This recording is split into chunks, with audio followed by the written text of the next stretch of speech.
આ તરફ જયંતિ સરધારા અને પીઆઈ પાદરિયાનો વિવાદ જે છે તે વધુને વધુ વકરી રહ્યો છે। હવે સરધારાના નિવેદન પર પાટીદાર અગ્રણીએ પણ પોતાની પ્રતિક્રિયા આપી। બે સંસ્થાઓ વચ્ચે વિવાદ જ નથી તેવું પુરુષોત્તમ પીપળિયાએ કહ્યું છે।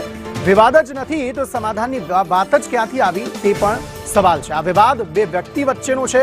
સમાધાનના બહાને વિવાદ ઊભો કરવાની વાત સામે આવી રહી છે।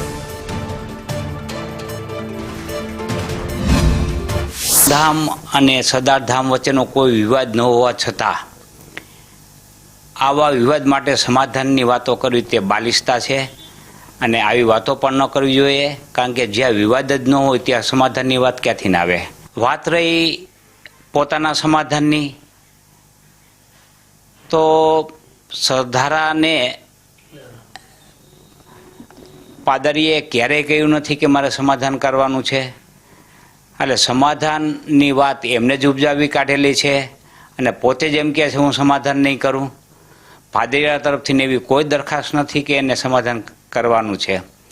એટલે આ બધી પોતાની ભેજાની ઉપજ છે। સમાધાનની કોઈ તરફથી દરખાસ્ત નથી।